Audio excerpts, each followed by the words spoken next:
Best American Poetry published Michael Derrick Hudson when he used the name of a Chinese girl he went to high school with, Yifen Cho. He said the pseudonym would help him get published.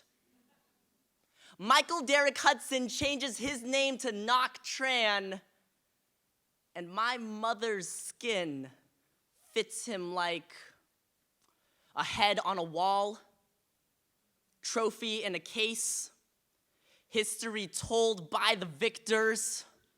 Michael tries out telling his new story, and the words avalanche out of his mouth. Every original syllable now white, cold, and bland, but the bell of every dinner party he attends. Tell me more, his guests squeal, and without hesitation he talks about how proud he is of us. He raised 4 brown boys, all on the strength of his hands, which are too pale and delicate to have ever known the sweet, bloody labor of an immigrant.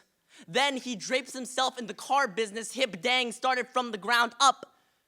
He cuts out pieces of my father's tapestry to decorate his narrative. Small detail, easily fixed, white out edit and erasure. He lets his tongue parade in broken English. Exotic, they tell him. Stupid, they tell us. He takes snapshots of our American dream and they frame it and give him a gallery. His picture, 1,000 words. Our picture, 1 word. Thief. Michael is such an innovator.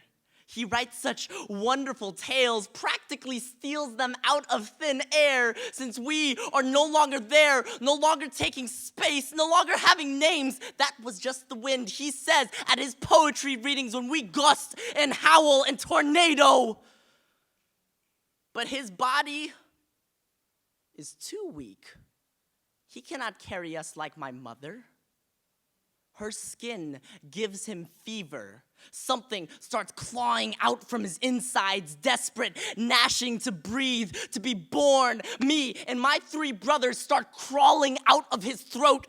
Fistfuls of our father clenched in knuckles. We smooth the familial cloth, stuff his arrogant mouth with it, make Michael choke on our pronunciation. He told our story one too many times, and his colony could not hold us any longer. We broke free, and we took back the names, the recipe, the home, the country, the air. By God, we took back our air and we filled it with our good brown bodies, too hot to touch. We melt his trophies, smolder his wall, burn his house down. But we leave his name alone. His books remain untouched. Instead, we cross out his pseudonym and write Michael Derrick Hudson. We will not borrow from him. We will create in spite of him.